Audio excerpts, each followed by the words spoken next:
et nous offrir la vie. Joseph et Marie, humbles choisis par Dieu, nous partagent leur oui en accueillant la vie. La vie, c'est Jésus-Christ, c'est lui qui nous le dit. Moi, je suis le chemin, la vérité et la vie. Le Seigneur soit avec vous et avec votre esprit. Évangile de Jésus-Christ selon saint Luc. Gloire à toi, Seigneur.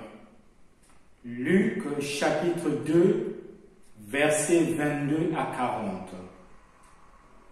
Quand arriva le jour fixé par la loi de Moïse pour la purification, les parents de Jésus le portèrent à Jérusalem pour le présenter au Seigneur selon ce qui est écrit dans la loi.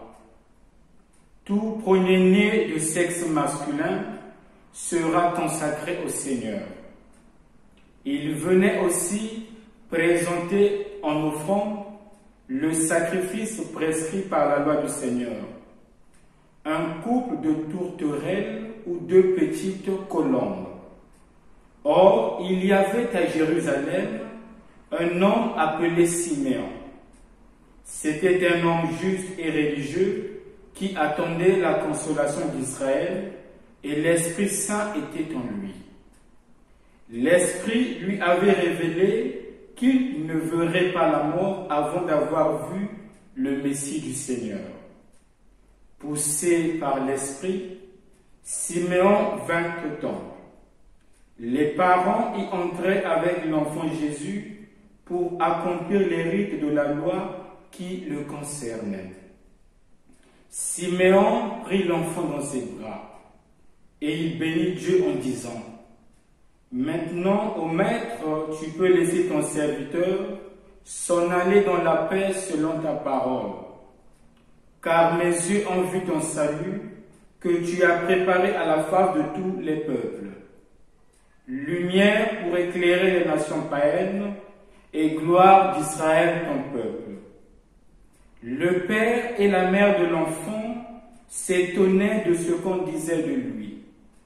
Siméon les bénit, puis il dit à Marie sa mère: Vois, ton fils qui est là provoquera la chute et le relèvement de beaucoup en Israël. Il sera un signe de division. Et toi-même, ton cœur sera transpercé par une épée. Ainsi seront dévoilées les pensées secrètes d'un grand nombre. Il y avait là une femme qui était prophète, Anne, fille de Phanuel de la tribu d'Azer. Demeurée veuve après 7 ans de mariage, elle avait atteint l'âge de 84 ans. Elle ne s'éloignait pas du temple, servant Dieu jour et nuit dans le jeûne et la prière. S'approchant d'eux à ce moment, elle proclamait les louanges de Dieu et parlait de l'enfant à tous ceux qui attendaient la délivrance de Jérusalem. Lorsqu'ils eurent accompli tout ce que prescrivait la loi du Seigneur, ils retournèrent en Galilée dans leur ville de Nazareth. L'enfant grandissait et se fortifiait, tout rempli de sagesse, et la grâce de Dieu était sur lui. Acclamons la parole de Dieu. Louange à toi, Seigneur Jésus. Il est béni. Vois la sainte famille, choisie elle-même par Dieu, pour nous donner son Fils et nous offrir la vie. Frères et sœurs, je tiens à remercier la coordination des Congo Espace de m'avoir associé à cette belle initiative d'évangélisation et de m'avoir invité pour partager avec vous cette réflexion en ces jours où l'Église universelle célèbre la Sainte Famille de Jésus, Marie et Joseph. En effet, la liturgie de ces jours nous invite à contempler la beauté de la Sainte Famille de Nazareth, modèle de toute famille chrétienne et même modèle de toute relation humaine. L'évangile de ces jours nous fait comprendre ce que c'est la Sainte Famille de Nazareth. Nous voyons que la Sainte Famille est une famille religieuse, en ce sens qu'elle est attentive à la parole de Dieu et aux préceptes du Seigneur. Elle s'est rendue à Jérusalem comme pour un pèlerinage, pour accomplir les rites de la loi qui concernaient l'enfant Jésus. La Sainte Famille est aussi une famille de prière, puisqu'elle est allée au temple, ce haut lieu de prière, pour être en communion avec Dieu. La loi de Moïse prescrivait en effet que tout premier-né d'homme et de bétail devrait être consacré au Seigneur. La même loi de Moïse prévoyait aussi que la femme qui accouche d'un garçon devrait offrir en holocauste une brebis pour sa purification et une colombe pour le pardon des péchés. Et si la famille n'avait pas assez de moyens pour se procurer une brebis, elle pouvait plutôt offrir 2 colombes. C'est ce que Marie et Joseph ont fait. Ils ont offert 2 colombes ou 2 tourterelles, ce qui démontre que la Sainte Famille de Nazareth était une famille modeste qui avait mis sa foi en la providence divine et non pas dans les biens matériels. Voilà le chemin que la Sainte Famille trace pour toutes nos familles et le modèle qu'elle nous présente à suivre et à imiter.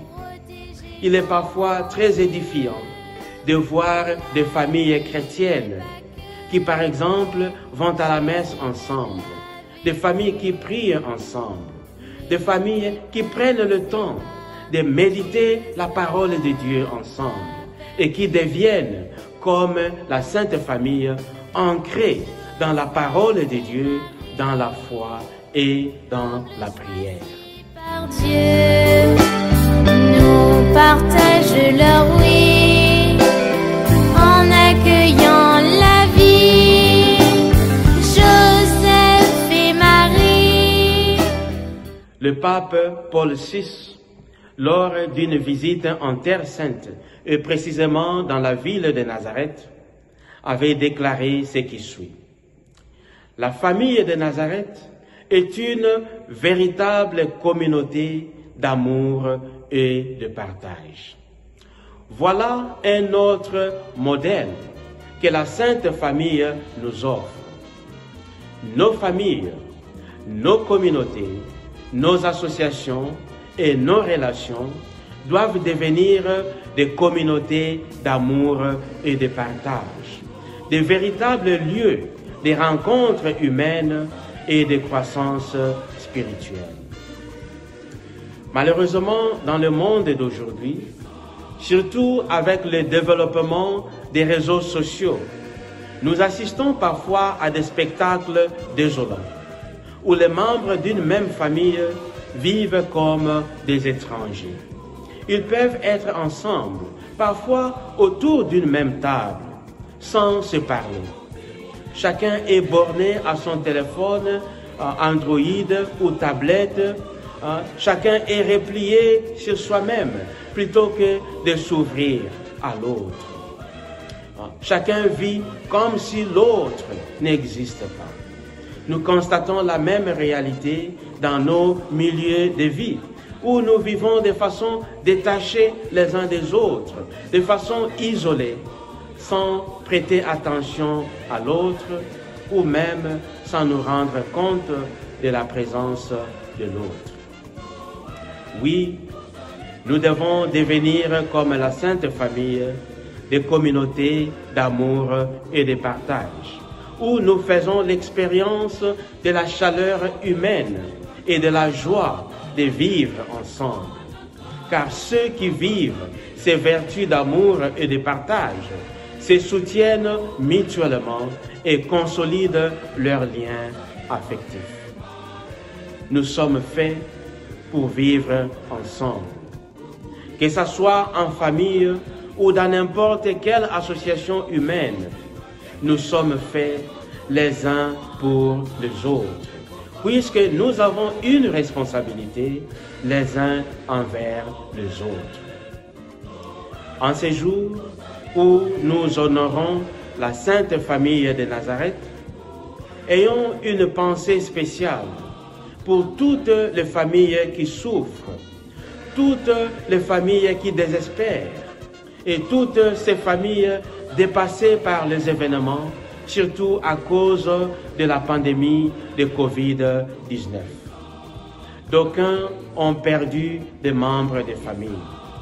D'autres ont perdu leur travail, avec toutes les conséquences que cela entraîne. Demandons à la Sainte Famille, qui a su endurer beaucoup d'épreuves, dans la foi et la confiance totale en Dieu, d'intercéder pour toutes ces familles éprouvées ou pour toutes ces familles en difficulté.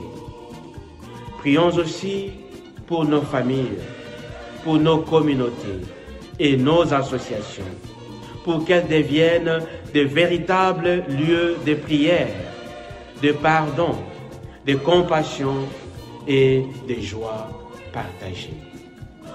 Que Dieu vous bénisse.